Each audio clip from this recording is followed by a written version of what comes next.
In this Star Wars Outlaws news update video, I will be sharing with you details on the next update for the game, including when it will be releasing. We also have information from the developers on DLC and other future content, things they're going to be changing about the game, and more. There is so much to get through, but before we do take a look at all of it though, make sure you do subscribe to this channel so you won't miss any future news updates on Star Wars Outlaws. I wanted to kick things off with this thank you message from the Star Wars Outlaws team. They posted it on their social channels last night, and it was just essentially a thank you to all of us for playing the game and sharing our content, plus all of the feedback and suggestions that we have given the team. They do say they are listening to everything and they are going to keep developing new stories for us, whilst working on offering us the best experience possible in a galaxy far, far away. So alongside the DLC that they are currently working on, they will also be putting out some improvements to the game, and more on that later on in the video. I also wanted to give you a full picture of a story that blew up yesterday. Some of you may have seen articles or videos going crazy and loving the fact that Star Wars Outlaws isn't selling very well.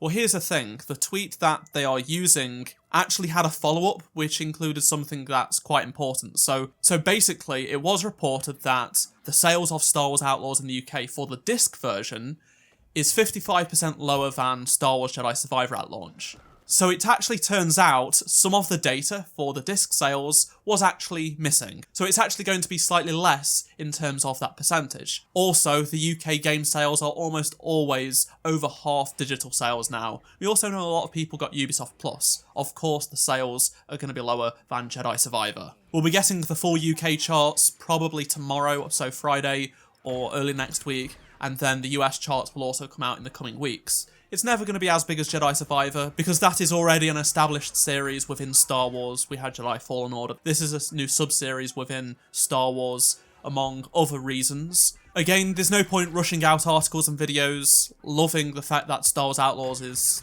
selling less than Jedi Survivor when you don't have the full picture. Let's now turn our attention to improvements that will be coming to the game, as well as the DLC and stuff like that. So the game's creative director, Julian Garrity, did respond to someone on Twitter saying that he does appreciate the suggestions for a better wanted system and more faction rewards for when you do max out factions. He also confirmed that there will be the ability to remap controller buttons because presets aren't always going far enough, and that is definitely coming, so that's great to hear. Also, the previous patch for PC was intended to fix the VRAM issues, and whilst most of us have experienced improvements, it's still not 100% fixed, and one of the main technical developers on the game did say that there is a patch coming to fix this. It's currently fragmenting memory, not leaking it, rather than what people have been saying. Now on to a really insightful interview into the launch of Star Wars Outlaws and future plans, with how they are going to respond to criticism and more. And this is an interview with the game's creative director Julian Garrity and game director Matthias Carlson. I had the pleasure of meeting them both and interviewing them both. I've met Julian on a number of occasions now, and I can honestly tell you just how passionate these guys are. Julian just loves Star Wars and loves making games. He is the man. So let's get into what these guys had to say. Julian kicks things off by saying he is disappointed with the critical Metacritic reception. He understands there is room for improvement, and he believes that Outlaws has such long legs that this will be a game millions of people are going to play for years and years. We actually saw this with Jedi Fallen Order. Jedi Fallen Order actually only scored 1 point more on Metacritic compared to Star Wars Outlaws, and Fallen Order is considered one of the greatest Star Wars games of all time by many fans. That game also didn't sell as well as both the Battlefront titles at launch, but over time, over the course of 4 or 5 years, it sold extremely well. It just had these long legs that kept on chugging, and it's now the second best-selling Star Wars game of all time in the US. It was not like that to start off with. It continued to find an audience, which some games do, and I think Outlaws could also do the same. Julian said that we are never going to stop improving it. Well, okay, that's a lie, but we'll probably stop improving it eventually. But he says, not today, my mind is not on stopping. Now, we already knew that Julian would be moving on from Star Wars Outlaws after launch. I talked about this in a video all the way back last year. Ubisoft announced The Division 3. It started early pre-production, and Julian, once Outlaws was out the door, would come on as the executive producer. He worked on the previous 2 Division games. The team that made Outlaws was the team that made The Division 1 and 2. Julian says that these are his last weeks on Outlaws because he is moving on to The Division, but I'm making sure that I'm pushing as much as I can. But whatever happens next, I'll be playing it for sure. We just don't want to let it go. They are going to have to kick us out of the door. Massive say that they are going to be prioritising improvements to the baseline game over the in-development DLC. We already knew that we'd be getting 2 story packs, the wildcard expansion and a Pirate's Fortune. However, these aren't going to be rushed out of the door whilst the game has some improvements that needs making to it. One of the big issues people have had with the game is its difficulty, and Julian does say that one of the things that we can see through the data is that elements aren't working as well as we would have liked them to. One of the earliest missions on Miragana is extremely punishing, and for me, that is a mistake, and it's something that we are going to work on improving.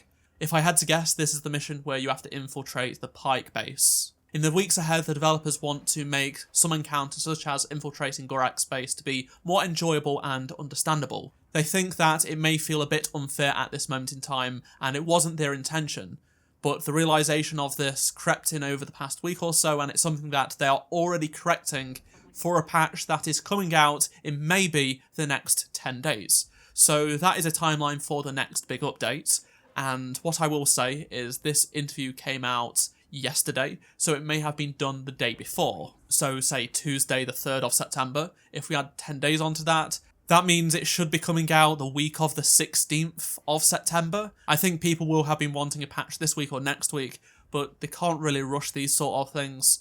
This is actually changing some major parts of the game, so they want to get it right, and you can't just rush it. So less than 2 weeks, I think, is fair. In terms of how they are going to be using the data and such, they say that they are carefully analysing the data to work out where areas of improvement need to be made. And this is to ease the friction of the adventure, so like this game can continue to live on, it will be easier for people over time. Some people will pick it up in 5 years' time and they want it to be a little bit easier than what people are experiencing right now. However, they also don't want to make it too easy. There's a reason why stormtroopers will do something if you're on if you are on an Imperial base and you get caught. Of course, you probably should get caught pretty quickly. That's just how it goes. They want to make sure it works within the narrative rather than just what's easiest. However, they aren't completely against changing things substantially. For example, they tried to create this fun suspense zone where you could go straight into failure, but you have different ways of dealing with the situation to get out of that hole. However, they do say if it's not really connecting with enough people with its current tuning, then that's something that we take very seriously and we will consider changing it. The idea of the game wasn't to exit your ship and go guns blazing on an Imperial station. It was more to be a singular rookie scoundrel that doesn't have the experience of a warlord or a soldier, you know, and that's why you can't do that in the game, which makes a lot of sense narratively. I think if they allowed that, people would complain that you're too strong. So there's 2 sides. They say they tried to find a middle ground. It didn't quite work, it seems, with some people, and they are working on that to improve it for more people. So Massive are actually open to changing up the gameplay for future patches. Julian says, to be honest, if you tell me today, and I'd have to look at the metrics and data, that there's a blocker for people enjoying the game, then we are going to tweak the narrative context.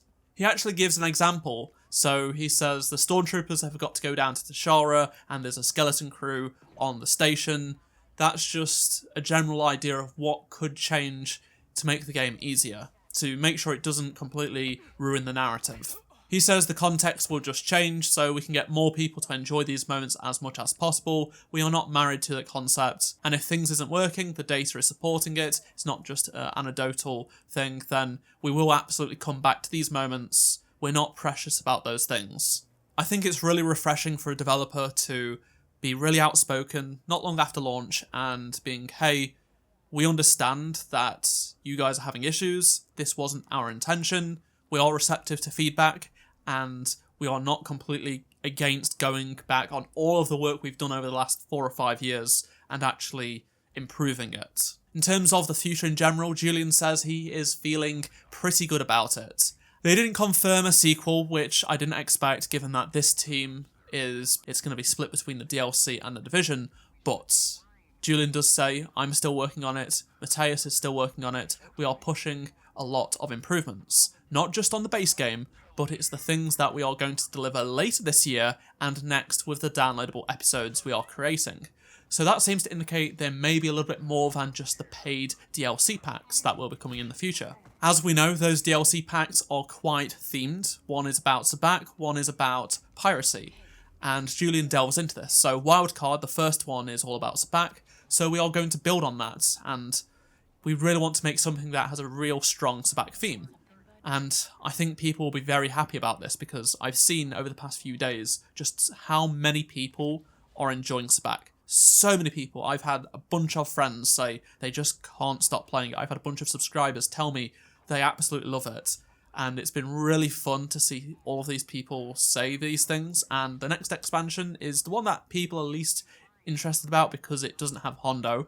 But I do think with it being Sabacc themed and people can't get enough of it, it's only going to expand it. That's great. Julian then talks about A Pirate's Fortune, which is the one featuring Hondo, and he said that this is a space piracy focused DLC and it's really pushing the space aspect.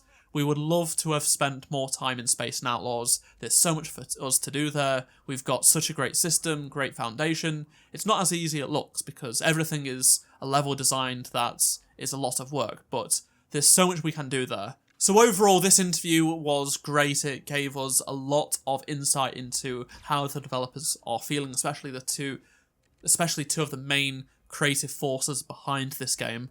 And you can read the full interview using the link down below in the description. I'd also love to hear your thoughts on anything I've talked about in the description. So